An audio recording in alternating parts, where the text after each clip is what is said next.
Cordiales saludos, soy Robinson Medina y desde la cabina de transmisión de ACET Radio le damos la bienvenida a todos los que nos sintonizan en este momento. Esta es una nueva entrega de su programa Diálogo con la Experiencia, como parte de la alianza y cortesía entre ACET Radio, Planet Rams para ACET TV. Este programa busca, mediante una conversación precisa con los principales exponentes del conocimiento y la experiencia en Latinoamérica en los temas de gestión de activos, gestión de mantenimiento, gestión de confiabilidad de sistemas, gestión de integridad de equipos. Busca entregar experiencia de utilidad que podamos, a través de ACET TV, compartir con nuestros televidentes y que puedan a corto plazo implementar y mejorar sus sistemas productivos. Acompáñanos y recuerda, el conocimiento es una de las pocas cosas de la vida que crece cuando se comparte. Espero que disfruten la siguiente entrevista. Muy buenas tardes para nuestros televidentes de América y muy buenas noches o buenas tardes también para nuestros televidentes del continente europeo. Soy Robinson Medina, desde la cabina de transmisión de ACET Radio. Le damos un cordial saludo a todos los que nos sintonizan en este momento. Esta es una nueva entrega de su programa Diálogo con la Experiencia como parte de la alianza ACET Radio y Planet RAM. En nuestro programa de hoy hablaremos de un tema muy interesante. Se trata del tema de las tecnologías RAMs en la ingeniería electrónica. Como todos saben, el mantenimiento actual de alguna manera está influenciado por su relación con el manejo, por ejemplo, del Big Data, la tecnología del Internet de las cosas.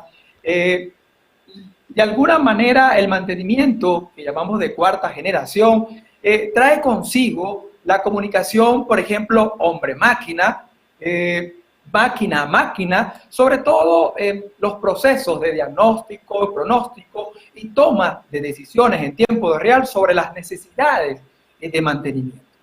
Todo esto es un escenario donde la electrónica viene a jugar un papel muy relevante, muy importante en los nuevos procesos que esperan de mantenimiento. Ahora, como profesionales de la ingeniería RAMS, realmente estamos preparados para enfrentar nuevos métodos, nuevos modos de falla, nuevos problemas asociados al comportamiento de nuestros equipos, que realmente estamos preparados para darles respuesta. Pues para tratar este tema, nuestro programa de hoy, le vamos a dar la bienvenida a un ingeniero industrial de la Escuela Superior de Ingenieros Industriales de Bilbao, Universidad del País Vasco. Él es doctor ingeniero industrial de la Escuela Técnica Superior de Ingenieros Industriales de Vigo, en la Universidad de Vigo. Actualmente se desempeña como profesor titular de la Universidad de Vigo, es un líder del Departamento de Tecnología Electrónica, ha trabajado durante 5 años en la empresa privada como ingeniero de instrumentación para tareas de mantenimiento. Su experiencia, muy importante, está relacionada con la aplicación de la ingeniería RAM en componentes y sistemas electrónicos, además de sensores y electrónica de potencia. Para nuestro programa de hoy en vivo, y todo un honor pues tenerlo acá, al ingeniero Jorge Marcos Acevedo, a quien le damos pues la más cordial bienvenida. Muchas gracias, Robinson. Muy buenas tardes a todos. Para mí pues es un placer y un honor estar en este programa de Diálogo con la Experiencia, que me parece pues una iniciativa fabulosa a través también de esta plataforma estupenda de Planet Ranch, que yo creo que es pionera en este campo y absolutamente novedosa. Creo que es una maravilla y os felicito por el trabajo que hacéis. Muchas gracias por contar conmigo. Ahora, Jorge, ¿cómo, en función de tu experiencia, cómo se puede predecir la fiabilidad de un sistema electrónico? Bueno, la fiabilidad de un sistema electrónico se puede... Teóricamente es muy simple, es muy simple. Fijaros, en esta transparencia que tenemos aquí, aparece la fórmula de la fiabilidad. Es fácilmente demostrable esta fórmula, está en muchísima documentación, creo que es conocida por todo el mundo que haya tenido un mínimo de relación con la fiabilidad. Y ahí vemos que la fiabilidad realmente depende de la tasa de fallos, lo que ponemos ahí como lambda T, lambda en función del tiempo. ¿Qué pasa en un componente electrónico o en un sistema electrónico? Que la tasa de fallos tiene esta forma que vemos aquí, que es la famosa curva de la bañera, ¿no? La mortalidad infantil son los componentes que fallan al principio porque tienen algún defecto, con lo cual si los ponemos a funcionar ya fallan esos que tienen algún defecto y nos quedan ya digamos, los que son buenos. Durante todo el periodo de vida útil la tasa de fallos es constante, por tanto la fiabilidad es elevado a menos lambda T. Teniendo en cuenta que en el periodo de desgaste no se suele utilizar mucho porque normalmente los sistemas se cambian antes de que llegue al periodo de desgaste, ¿no? Por lo tanto, es obvio que aquí la fiabilidad pues consiste en calcular tasas de fallo de los componentes. ¿Cómo podemos calcular tasas de fallos? Bueno, en la documentación siguiente aparece ya la primera diferencia con respecto a los componentes mecánicos. Con los componentes mecánicos pasa algo parecido, pero claro, como tienen desgaste, no aparece esa parte tan pronunciada de tasa de fallos constante, sino que ya, como tienen un desgaste, pues aparece una cierta inclinación. Pero en cualquier caso, el cálculo de la fiabilidad depende del cálculo de la tasa de fallos, que, bueno, es realmente el concepto de tasa de fallos se refiere también a la probabilidad de que un componente que vive en un instante t falle entre t y t más diferencial de t, que se puede demostrar fácilmente como una probabilidad condicionada, ¿no? La tasa de fallos, y en la transparencia siguiente se pueden ver las unidades de medida, bueno, pues se suele representar como horas a la -1. Realmente es la velocidad a la que fallan los componentes. Y por eso aparece fallos por componente y por hora. Obviamente, si el valor de lambda fuese 1, significaría que tendríamos un fallo por componente y por hora, que cabría esperar que el componente fallase en una hora, ¿no? Obviamente, el componente tiene que funcionar muchísimo más tiempo. Por lo tanto, ¿qué significa? Que lambda, si está dada en fallos por componente y hora, tiene que ser un número muchísimo menor que 1. Entonces, para no trabajar con cantidades que sean 0,0000, se suele utilizar pues otro tipo de unidades como son fallos por componente y por millón de horas, o incluso fallos por componente y por 1000 millones de horas, que son lo que se conoce como FITS, ¿no? En la transparencia siguiente aparece cómo influye la tasa de fallos en la fiabilidad, es decir, que cuanto más pequeña es la tasa de fallos, mayor es, obviamente, la fiabilidad, ¿no? Exacto. Aquí podemos ver cómo a medida que aumenta la tasa de fallos, pues disminuye la tasa de fallos, la fiabilidad obviamente es mejor. ¿Por qué? Porque fallan menos componentes por unidad de tiempo, ¿no? ¿Y cómo calculamos esa tasa de fallos? Porque hemos visto que realmente el problema de calcular fiabilidades es, más que calcular, predecir fiabilidades, porque esto es lo que hacemos en el momento del diseño, la predicción de fiabilidad consiste en calcular básicamente tasas de fallos. ¿Cómo lo hacemos? Pues básicamente hay varias normas que se pueden utilizar. Creo que en la transparencia siguiente aquí aparecen una serie de normas que se pueden utilizar para el cálculo de tasas de fallo de componentes electrónicos. De hecho, aquí parece en negrita el Milham 217, que es quizás la más antigua, la más utilizada. Hay otras más. Esta, la IS 62380, es también bastante famosa y tiene la gran ventaja, como decía antes, de que te da los modos de fallo de los componentes, lo cual es muy importante, sobre todo en aplicaciones de safety, ¿no? La FIDES está utilizándose también en gran medida. Pero también existen normativas similares para los componentes mecánicos. En la transparencia se pueden ver unas normas, por si a alguien le pueda interesar, unas normas que se utilizan para cálculo de tasas de fallo de componentes electrónicos, que son estas que aparecen aquí. La primera es de la US Navy, que es una de las más utilizadas, y luego también existen, digamos, bases de datos que establecen tasas de fallo globales ya para componentes. E incluso hay fabricantes que te dan la lambda, la propia tasa de fallos de su propio sistema, su propio componente, ¿no? En la transparencia siguiente creo que tenemos, sí, efectivamente. Esto es un... Bueno, este es un software que se utiliza, uno de los que existe en el mercado, que se puede utilizar para el cálculo de tasas de fallos de componentes electrónicos. Y aquí vemos cómo, pues, para distintos componentes, que obviamente tiene que estar muy bien especificado qué tipo de componente es, en qué condiciones trabaja, cuál es el estrés de ese componente, es decir, cuál es la temperatura de trabajo, cuál es la potencia que disipa, cuál es la tensión que soporta, etcétera, etcétera. Realmente hay que conocer en gran profundidad el sistema que estamos fiabilizando, ¿no? Si tenemos todos esos datos, y realmente los tiene básicamente el que lo diseña, pero si no es un poco complicado saberlo, podemos hacer una predicción bastante razonable de las tasas de fallo, el fail rate que aparece ahí, en la figura se puede ver para cada componente, para cada bloque, entre otras cosas, cuál es el fail rate en fallos por millón de horas, ¿no? Este está hecho con el Milhambo 217, pero bueno, existe software para hacerlo con cualquiera de las normas que existen en el mercado y que normalmente es una decisión del cliente con qué norma trabajar. Y de igual forma, creo que en la transparencia siguiente aparece algo parecido para los sistemas mecánicos. Esto es lo mismo para un sistema mecánico con la norma de la US-Navy, que es quizás de las más utilizadas, ¿no? Y bueno, básicamente este es el procedimiento. Excelente. Ahora, Jorge, ¿en qué caso, entrando un poco a la parte de seguridad, que me parece un elemento bien importante, en qué caso es necesario analizar a fondo la problemática de seguridad en estos procesos RAM? En todas las aplicaciones donde sea una aplicación de seguridad. Me explico. Por ejemplo, en sistemas electrónicos, si tú diseñas un sistema electrónico que vaya a controlar una instalación de riesgo, máquina, herramienta,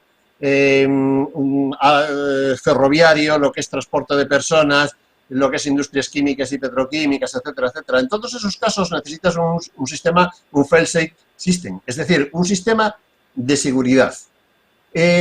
Además, incluso esa instalación, aunque tenga un sistema de control, en paralelo debería de llevar un sistema de seguridad. Es decir, que el sistema de control está controlando la instalación, pero si en algún momento alguna de las variables críticas se salen de rango, el sistema de seguridad lo detecta, toma el control y es el que se encarga de llevar la instalación al estado seguro, ¿vale? Si el propio sistema de seguridad falla, también lleva la instalación al estado seguro. ¿Qué ocurre? Que ahí tendremos que ver qué pasa si el condensador C1 o el transistor T7 de la tarjeta F5 falla. ¿Qué es lo que ocurre? Porque claro, si lo que ocurre es que no pasa nada porque damos sencillamente una señal de alarma y no pasa nada, eso será un tipo de fallo. Pero si ese modo de fallo hace que la instalación, que el sistema de seguridad no ejecute su función, esa es una situación de riesgo. Por lo tanto, resulta fundamental conocer todos los modos de fallo, cómo influyen en la tarjeta, cómo influyen en el sistema y qué ocurriría en el sistema global. Exacto. Pero ahí el impacto, sus consecuencias asociadas. Exacto. Excelente. Ahora, Jorge, vamos a visualizar, hacer una visualización a futuro. ¿Cuál es el futuro que se visualiza para la ingeniería RAM? Y realmente vamos a ser necesarios los ingenieros RAM en la actualidad y lo que nos viene. Háblanos un poquito de eso. Sí, bueno, lo que puedo dar es mi punto de vista, que es el siguiente. Yo creo que la ingeniería RAMS va a ser, yo creo que quizás cada vez más importante, en el sentido siguiente: el mercado cada vez es más exigente. Y entonces, desde el punto de vista de ingeniería, y ahora voy a hablar poniéndome el gorro de profesor de universidad, que es a lo que me dedico desde hace ya unos cuantos años. Claro, en general, en las escuelas de ingeniería se enseña mucho a diseñar, pero se enseña muy poco a que los técnicos sean capaces de predecir o determinar cómo, cuándo y por qué falla lo que se diseña. Y claro, los fallos de lo que se diseña, pues puede tener consecuencias muy graves, ¿no? Por lo tanto, es muy importante el conocer ese tipo de cosas. no hay otra solución más que ingeniería RANS. Pero es que además los sistemas que tú diseñas, fabricas y luego vendes están sometidos a unos periodos de garantía. Por lo tanto, tienes que hacer frente a esas garantías, porque si no, si en el periodo de garantía te fallan, tienes que hacer frente a esos gastos. Pero no solamente eso, es que además vas a perder una imagen importante con el cliente. Para eso tampoco queda otra solución más que utilizar las tecnologías RANS. Por lo tanto, en mi opinión, creo que cada vez será más interesante, ¿no? Excelente.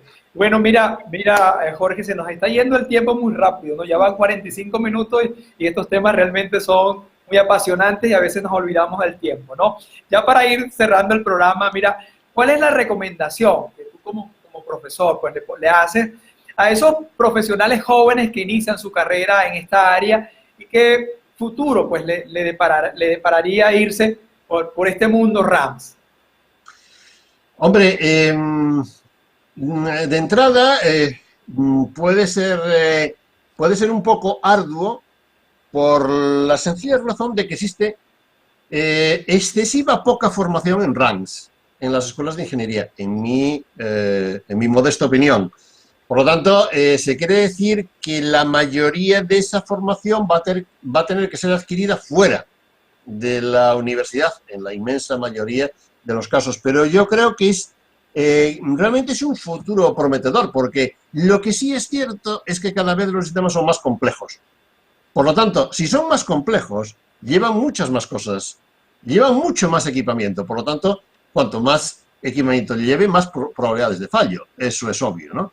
Que deberían estar cuantificadas y deberían de estar de alguna forma previstas. Y el mantenimiento también va a ser un poco más complejo, aunque efectivamente vamos a tener grandes ayudas como son la industria 4.0, etcétera, etcétera, que nos va a permitir añadir mucha inteligencia a las máquinas y que nos va a ser de gran ayuda en el mantenimiento. Pero ojo, a la máquina le estamos metiendo más cosas, ¿vale? Por lo tanto, el poder determinar los costes del ciclo de vida de la máquina, el poder determinar los costes de mantenimiento, los stocks que vamos a tener, digamos que calcular todo lo que nos va a costar la máquina durante todo su ciclo de vida, va a suponer un estudio de RANS realmente importante.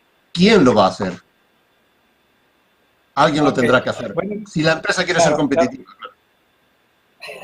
Bueno, Jorge, muchas gracias por aceptar la invitación. Te doy unos minutos para que te despidas de toda nuestra audiencia en Europa y Latinoamérica. Muchas gracias por aceptar la invitación.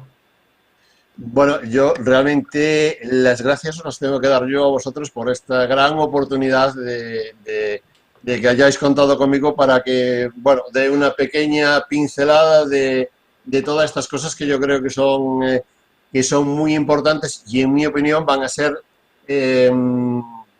más importantes en el futuro. De hecho, yo he hecho una encuesta con alumnos no hace mucho tiempo y alumnos que ya llevan muchos años de experiencia, que han sido alumnos en asignaturas de RANS, en la asignatura de RANS, perdón, porque no hay más que una, y que me han transmitido también este interés en las empresas y de cara al futuro todavía más, lo cual es bastante lógico porque los mercados son cada vez más exigentes.